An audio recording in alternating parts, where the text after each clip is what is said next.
Alors le personnage principal du Fiancé de la Lune s'appelle Arnaud Reyes. C'est un homme de 40 ans qui vit à l'hôtel, qui exerce la profession de singe. C'est un homme qui voyage pour effectuer des missions.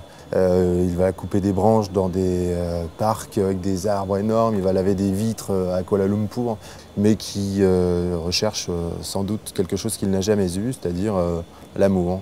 Puis il va rencontrer Giannina Mantegazza, qui est une chanteuse de jazz, de qui il va tomber amoureux et avec qui il va faire une partie de vie.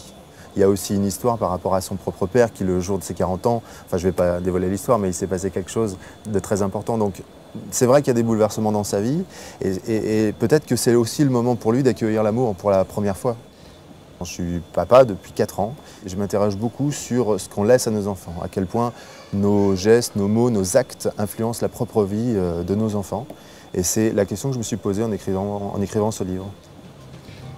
Avant de partir, je regardais passer une actrice portugaise nommée Bianca. Elle promenait son chien, un animal ridicule qui ne ressemblait à rien, mais qui, lui, était de l'autre côté de la laisse, disait Papy Primo. Elle n'était pas très grande, portait toujours des robes légères et des petites baskets délavées. Je la trouvais belle et majestueuse. Elle fut mon premier fantasme amoureux.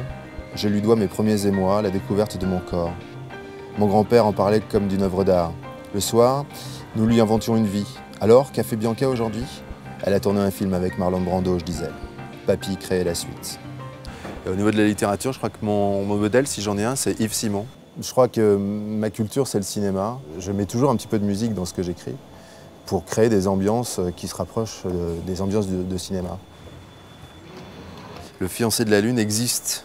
Il ne peut pas exister avant, il existe quand on l'écrit, mais il existe réellement, il prend place dans la vie, dans la vraie vie, là maintenant, qu'il est sur cette étagère chez Cultura. Voilà.